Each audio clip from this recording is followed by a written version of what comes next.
Good Tuesday evening and welcome to the NCWLIFE Evening News. I'm Grant Olson. Here are a few of the stories we have coming up for you tonight.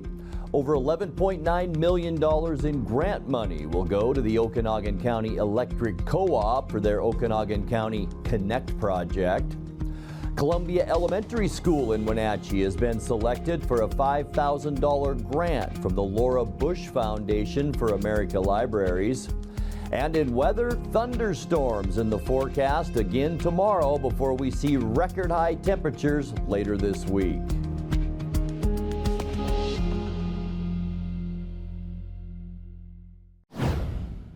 A Quincy man who was revealed as a domestic abuser after crashing his vehicle on the George Sellar Bridge was sentenced yesterday to 7 years in prison. 39-year-old Miguel Angel Quintanilla was convicted at trial last month in Douglas County on charges of second-degree assault and harassment for attacking and strangling his domestic partner. The jury acquitted him on a related charge of first-degree assault. East Wenatchee police discovered the crimes after Quintanilla was arrested in May of 2022 on that wreck on the George Sellar Bridge in which he crashed into multiple other vehicles and then tried to flee on foot. He has prior convictions in Grant County for assault, vehicle theft, and harassment. A former Wenatchee Valley broadcaster now serving an indeterminate sentence for child molestation must be sentenced again, which could set a firm date for him to be released from prison. 58-year-old Lonnie K. England victimized 2 children in his household sometime between the years of 1998 and 2000. But 2 years ago, Chelan County Judge Kristen Ferreira sentenced him to 7 years to life under guidelines that only went into effect after 2001. That change in the law made child sexual abusers subject to indeterminate sentencing, which can keep them imprisoned indefinitely. England appealed his sentence, and today the Washington Court of Appeals says there's no evidence in the record that England committed his crimes after indeterminate sentencing became the law. The 3-judge panel ordered him to be resentenced under the laws that applied prior to 2001. No date for that resentencing has yet been scheduled. England remains held in Airway Heights Correction Center near Spokane. The federal lawsuit over Leavenworth Oktoberfest has come to a close. Last year, the city sued the longtime organizer of the festival, Project Bayern, as the nonprofit prepared to launch an event it called Leavenworth Oktoberfest 20 miles away at the Town Toyota Center in Wenatchee. The city claimed the name was an advertising and trademark infringement designed to lure customers away from the 2022 Oktoberfest in downtown Leavenworth, which was hosted by the Chamber of Commerce. The nonprofit countersued. Last Thursday, all parties agreed to drop the lawsuit after reaching a settlement. Both the Leavenworth Chamber and Project Bayern plan to hold their own Oktoberfest again this year on 3 competing weekends. To avoid confusion, the event in Wenatchee will simply be called Project Bayern's Oktoberfest. Over $11.9 million in grant money will go to the Okanagan County Electric Co-op for their Okanagan County Connect project. The Washington State Broadband office announced today that $121 million in grants have been awarded for 19 broadband construction projects to deliver reliable, high-speed internet access to unserved and underserved communities across the state. The Washington State Department of Commerce said demand for the grants exceeded the available funds by 261%, with 50 different projects requesting more than $316 million. The funding announced today is part of the state's investment of the Federal Coronavirus Capital Project Fund, and awards are conditional on the receipt of federal funds. Broadband Office Director Mark Vasconi said while they could not fund all who applied, the Broadband Office is closer to their overall goal of ensuring all in Washington have reliable access to broadband service. When we come back, Columbia Elementary School in Wenatchee has been selected for a $5,000 grant from the Laura Bush Foundation for America's Libraries. The Washington State Department of Natural Resources will conduct their 2023 Wildland Fire Season flying rehearsal tomorrow. And the annual Touch a Truck event is back this Saturday at Wenatchee Valley College. I'm Grant Olson, and you're watching the NCWLIFE Evening News.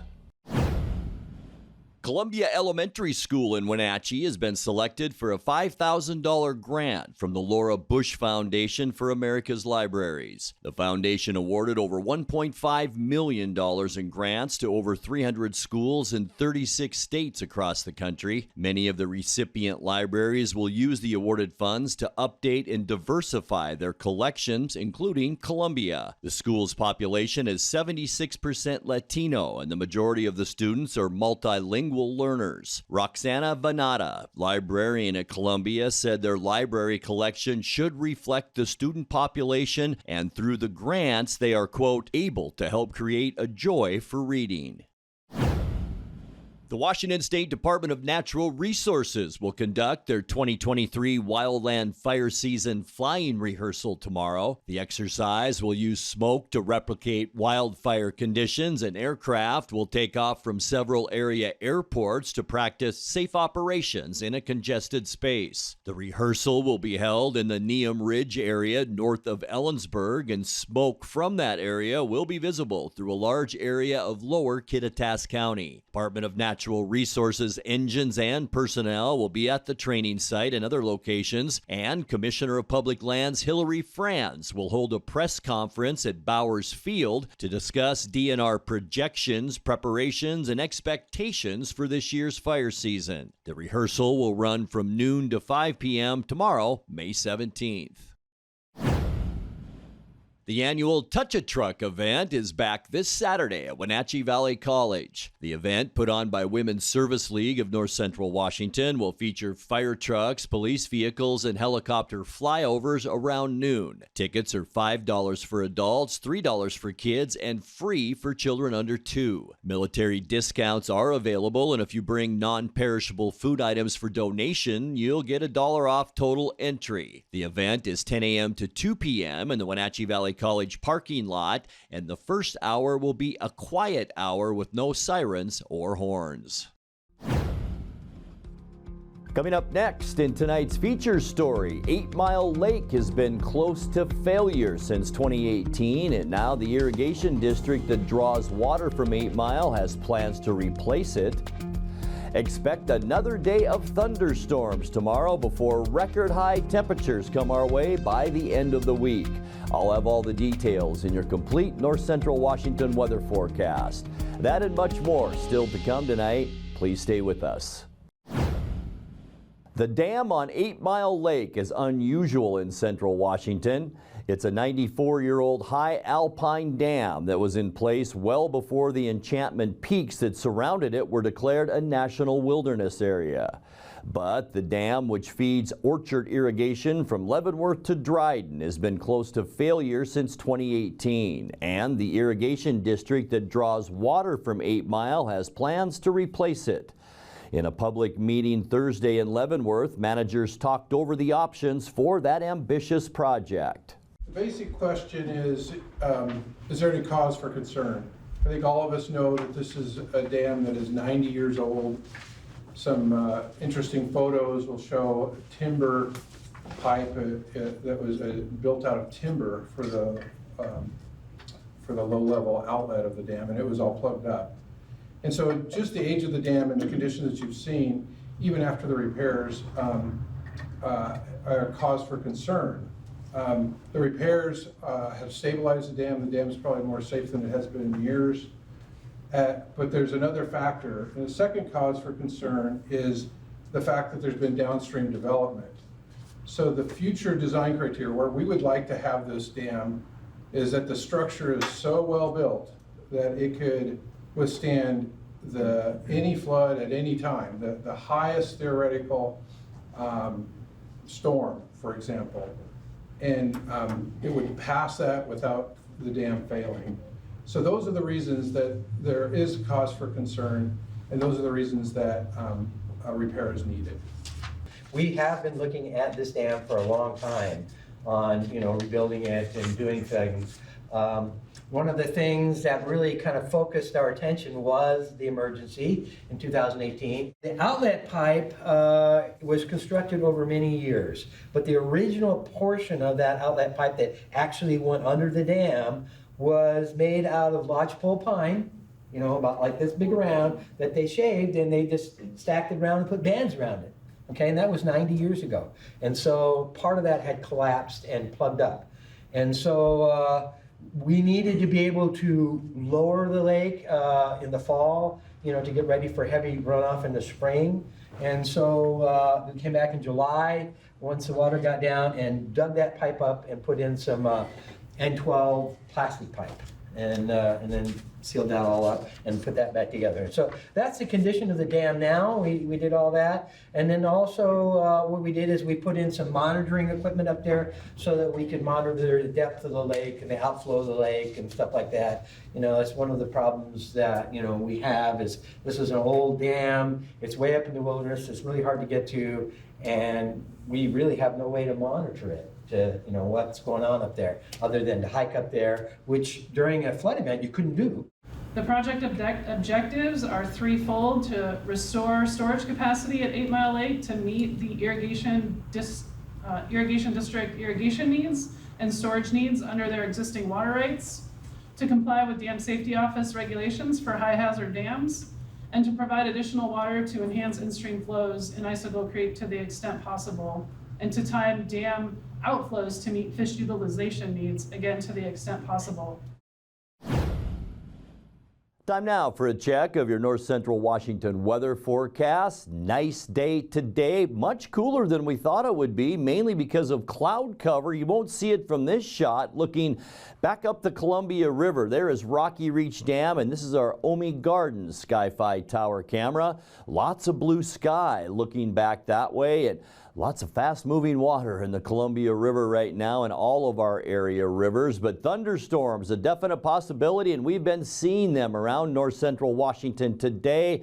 Some of those thunderstorms could drop up to an inch of rain per hour in some locations, and I'll tell you what, very dangerous to drive over those flooded roadways. We could even see a little bit of small hail, and that will continue into tomorrow as well. And we'll talk more about that in a second, but we didn't get that warm today. We thought we'd be about 85, 86, 80 our unofficial high temperature today, which is still 8 degrees above our normal high of 72. 95 our record, and that was set back in 2006. Very mild this morning once again. 63 degrees our overnight low temperature. We should be at 49, and 35 is our record cold set back in 1969. Sunrise 5:23 this morning, and it sets this evening at 8:32. All right, let's take a look at what we can expect as we get you into your Wednesday forecast. I mentioned another day of thunderstorms. Will we warm up? I think cloud cover will come a little bit later in the day, so we may get into the mid and upper 80s. Lots of 87s on our map for tomorrow, and that includes Moses Lake, Ephrata, Quincy, Wenatchee, all the way up Highway 97 into Omak. 87 degrees tomorrow as well. A nice day up in Leavenworth too tomorrow at 86. But as I mentioned, thunderstorms a possibility. We'll get to that in a second. Tonight, thunderstorms will end. We will see partly cloudy skies overnight. Get ready for another mild one too, with temperatures in the low 60s. Just a few scattered showers around, or clouds rather, around central Washington overnight. For Wednesday, increasing clouds. Once again, we're expecting those afternoon thunderstorms. Some of those may be a little bit west of Wenatchee. That may allow us to get into the mid and even upper 80s for high temperatures tomorrow. And then it's warming up. For Thursday, partly cloudy skies. We'll still hold on to about a 20% chance of scattered thunderstorms, and we will see those throughout western and northern Washington, mainly in the Cascades for Thursday. High temperatures near 90 in the afternoon. And then we're talking record-setting temperatures. Friday, sunny skies, clear all over the western United States.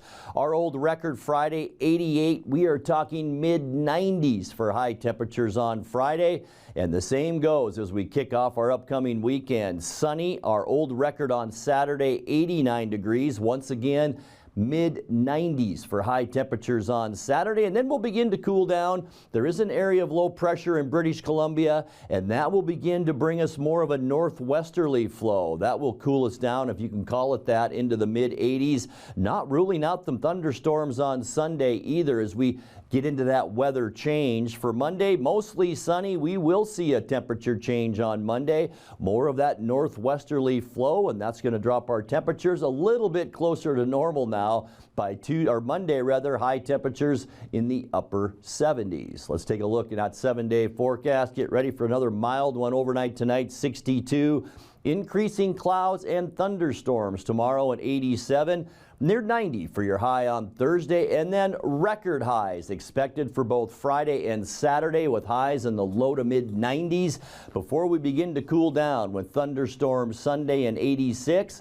Mostly sunny on Monday with high temperatures then of 78. And that's a look at your local weather forecast. Coming up next, tonight's sports report with Eric Granstrom and more as the NCWLIFE Evening News continues right after this.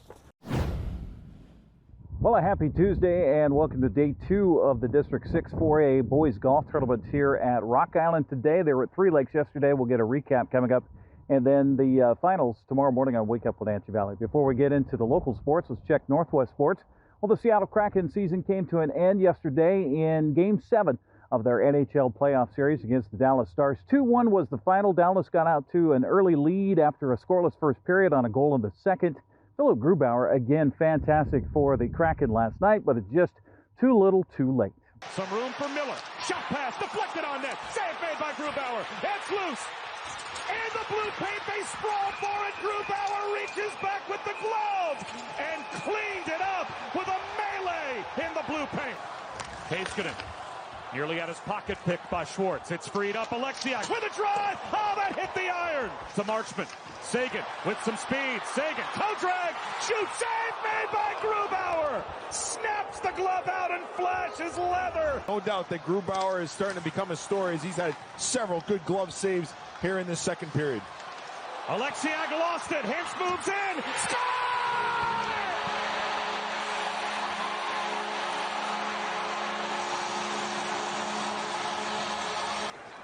Harley tries the opposite side. Dadonov sails one the length of the ice. No icing as Johnston's there. Johnston to the backhand. Score! Schwartz tucks it out in front. That hit the post. Bjorkstrand with a chance, and he hit the post. On the draw, Suter chops at the puck. Out in front. Backhand. Score! 17.6 seconds to go as Oliver Bjorkstrand gives just a last gasp of hope to the Kraken. To the sidewall, back to the point, done towards the net, save Ottinger, it ends up in the corner. Ben has the puck, clears the zone, Game 7 is over. Dave Hackstall says to credit Dallas for getting out and getting the early momentum and the energy fed from the crowd at American Airlines Arena. You know, we pushed as hard as we could push tonight, Nick. We just, we couldn't find our top gear, and that's give Dallas, a lot of credit in that regard. I thought they answered to a certain degree. They answered the game that we played in Game 6. They came home into their home building and put us under pressure. And, as you got into that second period, that's where they tilted the game their direction. Hackstall says he was happy to see this group come together as a team as they played through the season and the postseason after what he saw in the preseason workouts in training camp. I guess what really stands out to me tonight, you look at the pain of the veteran guys in that room. One of the things that they have an understanding of, when you've got guys that have won cups and you've got guys that have, been on playoff runs before, they understand how difficult it is not only to get into the playoffs, but even to get to this point. We're one win away from having an opportunity to be one of the final 4 teams playing. So you see that pain in guys, especially in the veteran guys that really understand how hard it is to get here. For the young guys, you mentioned Maddie and, a couple of young guys on our roster, that realization is there as well. but you also see the growth, in those guys, and the importance of the experience that they just went through. Philip Grubauer was fantastic for the Kraken throughout the playoffs and says the pain in the locker room after the loss to Dallas will show that the Kraken are ready to work in the offseason and come back full steam ahead next season. That's the first time this group has been to the playoffs. I think the group got tighter and tighter together. I think Maddie said it, we play like a real team, and everybody's playing for each other, and that's what made it fun. And we enjoyed those moments. And Game 7, even though there's a lot on the line, we enjoy those, and that's why we play. And unfortunately, we didn't win that game today, but you need to go through those moments in order to get strong as a team, to feel that pain in the summer and get back at it for the next season. Kraken season comes to an end. Dallas will head on to take on Vegas in the Western Conference Finals. Florida and Carolina are in the Eastern Conference Finals. Well, Cal Raleigh did something no catcher's ever done at Fenway Park in the 100-plus year history of the park. He was able to homer from both sides of the plate in a 10-1 Mariner victory over Boston. Raleigh came to the plate in the fifth to break a scoreless tie with a home run to right. Then he switched around to the left side of the plate and hit a two-run shot over the green wall and the Green Monster and into Lansdowne Street as he gets 2 home runs on the night. Eugenio Suarez also with a 2-run shot as the Mariners offense really clicked into high gear. High fly ball, right field. This is tagged, gone, home run, Cal Raleigh. It's a 2-0 Mariners lead. Big chopper, first base, down to second for 1. Return fire to first, not in time. Ty France scores. Let's see what Cal can do batting right-handed. Cal tees off to the monster. First from the left side, now the right side. It is all the way out of here. Lansdowne Street is coming. Multi-homer night. Cal Raleigh from both sides of the plate. Well, it's a similar pitch, middle of the plate and down. Gino, blast off, center field, taking flight, gone, home run, and Eugenio. A tee shot to center, and the Mariners add on to the 8th. Through the left side for a base hit. Cal Raleigh being waved home. Here's the throw to the plate. It won't be nearly in time. It's cut off. Cal Raleigh scores standing. Well, this is laced down the left field line, and it short hops the wall. Teoscar scores. Wong moves into third. It's the second double tonight for Ty France. It brings home the Mariners' 9th run. This is through the left side. Kalnick scores. Now the bases remain loaded. It's an RBI single for Pollock. Wong's got it. Caballero on to first. Double play ends the game. Now the Mariners break out the bats. They push 10 across. Kirby phenomenal. And the Mariners take Game 1 with conviction from Fenway Park. Seattle hoping for more offense here in Game 2 tonight. That game underway on Root Sports Northwest. Sunny skies and beautiful course conditions greeted the top 30 golfers for the Big Nine for day 1 of the 2-day District 6 4A golf tournament. It was at 3 legs yesterday, and it was Cal Anderson of Eastmont shooting an even par 69 to lead the field after day 1. Second place was Jackson Bishop of Wenatchee, just 1 over par. And then it was Trey LeChamanon of West Valley with a third place finish after day 1. Day 2 today here at Rock Island Golf Course. I volunteered again as a scorer for today, so we'll have those scores in wrap-up for you tomorrow morning on Wake Up Wenatchee Valley. Meanwhile, the District 6 4A tournament for the girls happening at Apple Tree Golf Course today. And the Caribou Trail League top golfers for the boys and the girls will figure out their district champions today at the Okanagan Valley Golf Club up outside of Omak. Well, the Wenatchee Panthers hope to continue their softball season today with a play-in game for the district tournament. They're hosting Sunnyside at, that game's underway. Also, Eisenhower is taking on West Valley for a chance to advance. Eastmont will be the site for the district championship coming up on Saturday at 10 o'clock in the morning Winners from today will play, and Eastmont will host Moses Lake for the district championship. Meanwhile, in the 2B tournament, top-ranked Okanagan will take on 7th-ranked Brewster for the district championship today. That'll be in Okanagan. Meanwhile, the consolation bracket has Lake Roosevelt taking on Oroville. The winners of that game will take on the loser of Brewster and Okanagan for a last chance at state coming up this weekend. The WIAA State AB Soccer Tournament gets underway today. Tonasket has a game tonight at Kings at 6 o'clock. Chelan plays Connell tomorrow at Quincy at 6. Cascades off till Friday when it takes on Kingsway Christian in Highland at 3 o'clock in the afternoon. Winner between Chelan and Connell will travel to Quincy Friday at 7 o'clock. Here at Rock Island Golf Course for Day 2 of the District 6 4A Tournament, I'm Eric Grandstrom for NCWLIFE Channel Sports. Have a happy Tuesday. And that will do it for our newscast tonight. For more on these stories and other news from around North Central Washington, you can find us on Facebook or our website at ncwlife.com. And remember, if you see news happening, we'd like to hear from you. You can send us an email at news@ncwlife.com or give us a call at 888-6295. I'm Grant Olson. Thanks so much for being with us and have a great night.